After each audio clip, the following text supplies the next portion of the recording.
yes, we are transcending thought, not back to where we came from, but rising above thought. Now that state of rising above thought, where you can still use thought beautifully, powerfully, when it's needed, but you are no longer possessed by thought or consumed by thought. Thought, useless thinking, burning up a lot of your life energy. Not going anywhere, just going around, just like the car is in neutral, you're pushing down the accelerator, not going anywhere, just vroom, vroom, vroom, for hours and hours and hours.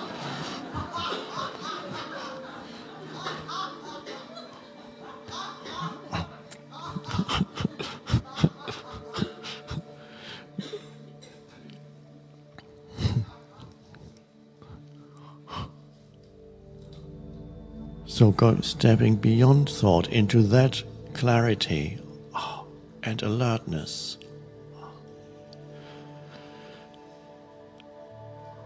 That is both gentle and fierce. That has two aspects seemingly contradictory. It's very gentle, that energy field of alert presence, but also has a fierceness. It needs to have a fierceness because it needs to cut through thought. That substance, and thought is heavy, dense. So to cut through that density of thought, coupled with the density of the emotional field that goes with the thoughts, you have the two layers. The density of thought, the density of that emotional field, pain body, and they cling together as two layers of density. And then comes presence, and in this case here it comes from two directions. That's why it's possible for this to happen. From within you, that dimension of presence emerges, pushes forward. But it might not have enough, in the absence of extreme and agonizing suffering that cracks it open from above, it may not have enough power to cut through the density. So all you feel then is an extreme restlessness, something wanting to happen, and there may be searching, and something wants to almost be born here, but it can't be born. It's not, because the shell is not cracking. But here it's being also pierced from here, from the energy field that is here in this room, that comes through this teaching, which is more than the words. So that the presence is cutting through from within you and from without. So it's just the way they built the Channel Tunnel, from two ways. They started in England and in France digging, and finally they met in the middle, and they had cut through these layers of seemingly impenetrable rock. So, if it were not already happening from within you, it would be meaningless and it wouldn't work for you to be here. So the layer of thought, that stream is being cut through, and when you leave here, there will, we trust, be enough presence in you so that it can happen without the external help, although occasionally it's still helpful to listen, to be reminded, to open a book and read just a few lines that have come out of presence. That's helpful, as long as you need it. But there is enough presence in you now so that you can use it as a sword. And I'm now talking about the active side of presence, because presence is both fierce and gentle. It has an active aspect and a passive aspect. It depends from what perspective you look on it. So when we say that allow this moment to be, in that there is an arising. There's surrender and presence go together. Surrender to what is one side of presence, and that looks passive. But that is not the full picture. You cannot surrender to what is, it would not work, if there were not also a fierce aspect to presence, an active, very active aspect to presence. So on the one hand, it's very gentle and allowing, but it is also, it acts like a sword that cuts through accumulations, collective, of the collective human mind and pain body. So there comes this attention. When the Zen master raises his finger and looks at you, there's a fierce look on his face. We see it in old drawings of Zen masters. You wouldn't want to meet them in a dark street. The eyes come bulging out of their heads.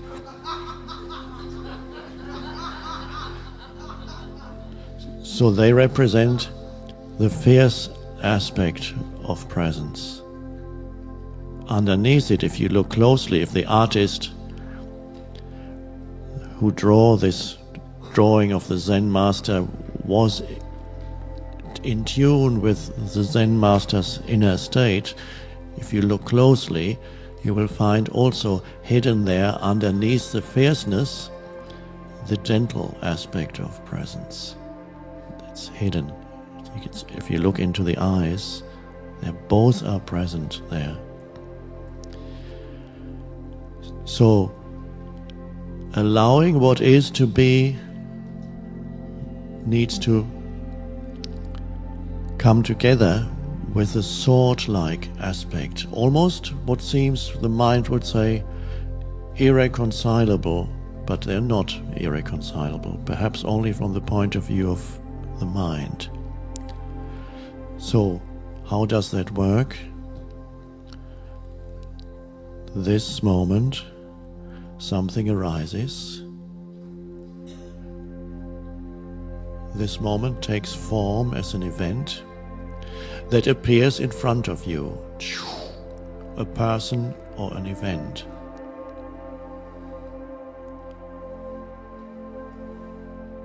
Now, allowing this moment to be as it is in whatever form it arises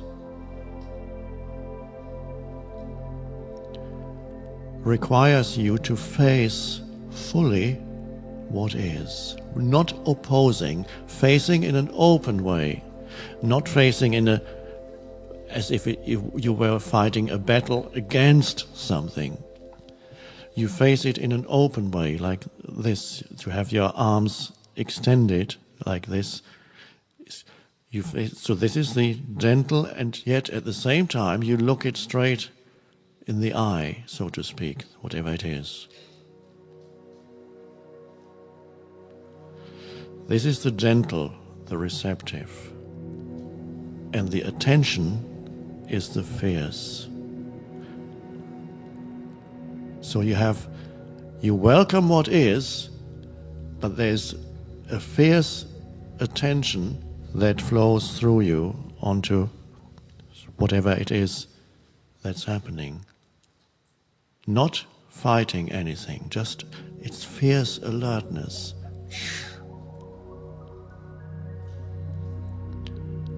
And that cuts through the old reactions that are all accumulations in the reactive mind. They can then not operate anymore. And intelligence itself, which is attention is great intelligence, but very different from the accumulated so-called intelligence of the human mind, that is a limited aspect of the greater intelligence. a limited form that this greater intelligence can take, which is fine too. It's only not fine anymore if that is all you know and all you think you are. If you are good at solving IQ tests, well, that is an aspect of the limited intelligence, and that's fine if you're good at that. If you get your identity from that, it becomes problematic. I'm a member of, I think it's in England, they have Mensa, which is all the people who have very high IQs can become members of that.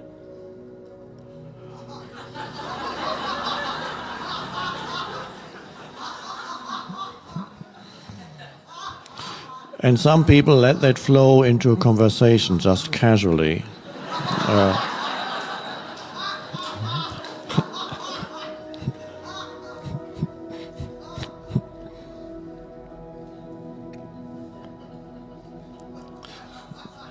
Now, if I'm offending one or two people here,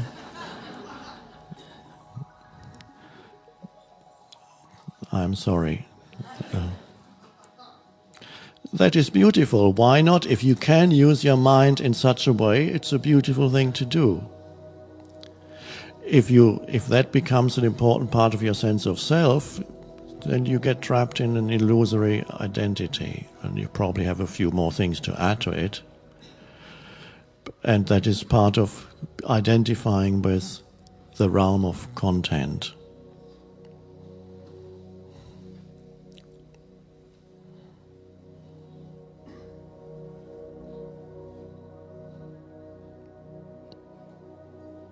I don't qualify to become a member of Mensa, unfortunately. The mind doesn't work in that way anymore. I think it never did. I could never solve mathematical problems, and I always admired people who could. I can't even see where the problem is.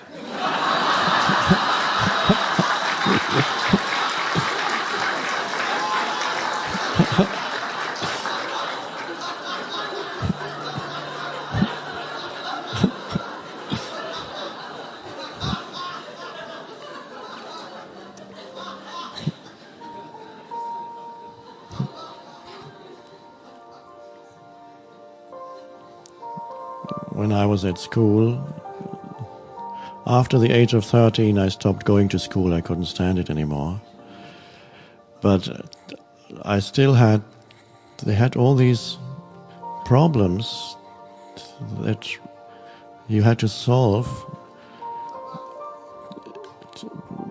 I couldn't even, my mind would go blank after reading the first few lines. A man has 5 sacks of potatoes, and then he takes 2 away and takes half of that content out and puts it into another sack. How much is left?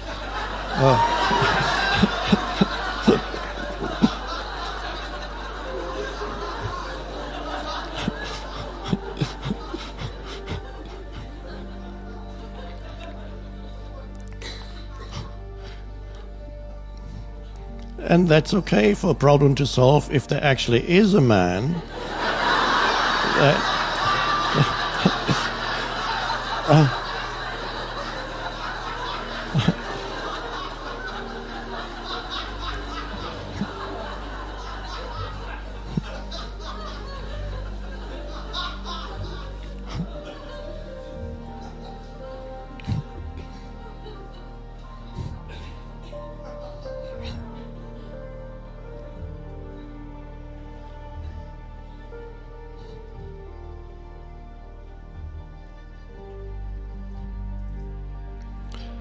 So we are conditioned to create problems for ourselves.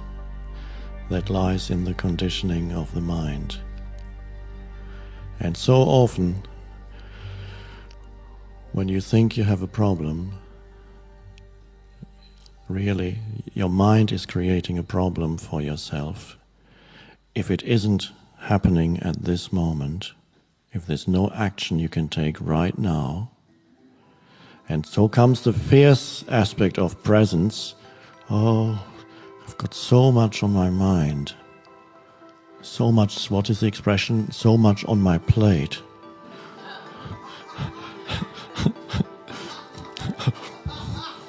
God.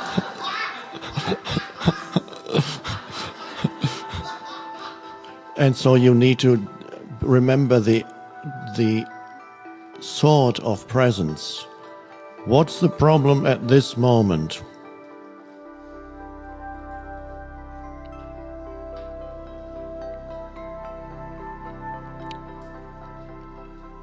Can't find any. Yeah, but it's not this norm, but tomorrow when I get there, what's going to happen? When this or that, when the moment comes, there's more than enough power in you to face it and to take right action when right action is called for, because you will face the challenge when it's true in that state of welcoming attention and look it straight in the face. And in that moment there is no thought. When you face a challenge, truly, there is no thought. There is just the looking. And it may be an actual looking, or metaphorically speaking, you're looking at the situation, the totality of what has arisen at this moment, what needs to be solved, responded to, dealt with at this moment. And you look. And in that looking, that is fierce and gentle at the same time, there is an activation of a greater intelligence than what you have learned, whatever you may have learned. Now, what you have learned may eventually come into play also, because eventually perhaps you will take action, part of which is to do with certain things that you have learned to do.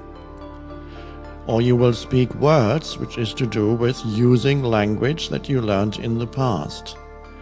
But that will be only an instrument of it will be inspired use of whatever form comes into play when you deal with it.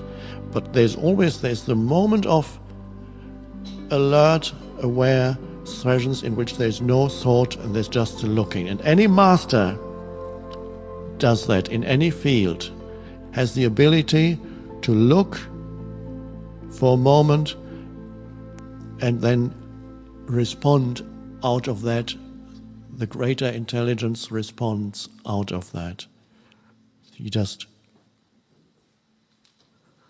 in the same way that great sportsmen play their sports, no tennis player, great tennis player thinks, well, I think the ball is going to come there next, so I'll better move to the left now. Now I've got to get ready for the other side to jump to there. Now I have to 2 meters forward quickly. It would be impossible. Through conceptual thinking in the mind, there is no thought. And if thought interferes, they're not playing well today. And they all have days when they're not playing well. And very great sportsmen actually enjoy tremendously the flow of energy and realize that they are not doing it. But there's the ability to just be there. So this is the non-conceptual intelligence in you, the non-conditioned, unconditioned intelligence in you that becomes activated. And that deals with problems beautifully, true problems, or rather true challenges, because there are no problems. Problem arises when you are either imagining something happening to you now, it is not happening, you're somewhere else, it's not happening now. You're dwelling mentally on some possible situation, because even if you had an illness that is very problematic, You don't know the outcome. Will I survive or will I not survive? Of course, eventually, nobody here survives as the form. How much longer will I survive? Is that now to some people that becomes a dreadful burden to know that you have a condition that you may not survive, which of course everybody is suffering from it in a wider sense. It's an incurable disease called mortality.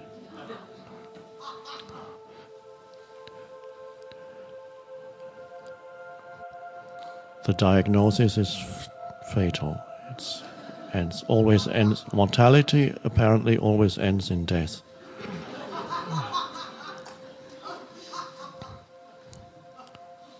So some people who see their lifespan, they don't know how much future they have, and it can become an enormous problem, because you think, I have not fully lived my life. If you're 90 and the doctor tells you you only have 2 years, maybe that's not so bad. But even then, some people say, oh no, I need a bit more time. But if you are 30, it seems more problematic. Or if you're 20 and the doctor says you may not have much time left. And then comes panic, and then comes a sense of unfulfillment, in some sense, I haven't even started yet. I haven't fulfilled what I've come here to do. All the things that I potentially could do, I won't be able to do them. You become a huge problem suddenly. Your enormous suffering arises. But in some cases it happens that the uncertainty about how much future you have, or seeing that you have very little future left, future is removed from you, forces you more deeply into the present moment. So I know some people who have a so-called serious so-called life-threatening illness. Of course, life is eternal, but it threatens the form that you are. A so-called life-threatening illness, and they have become enormously present because they have no future to escape to anymore. It's just always, they live totally in the now. The future is so uncertain, there may be nothing there, so there's no point in even projecting anything. There's just... And some have become spiritual teachers and become transparent to this enormous current of awareness goes through them. And they smile, and they... Occasionally waves of fear may still come even to them. And then it passes, and they're back in presence. And they realize, no matter what they could have achieved in and through time, because that has its place, as long as you have what looks like time, why not do things in time? Of course, you learn a skill, you learn a language, you learn to do this or that, you travel here or there, see new places, have new experiences, all these things time is good for. Well, nothing helps you if you're always in the future, no matter what you experience. But so that is where usually you seek fulfillment of your life, by adding more things that only time can give you, because more implies more time. I need to add more to me to be fully myself. On the level of form, that is true.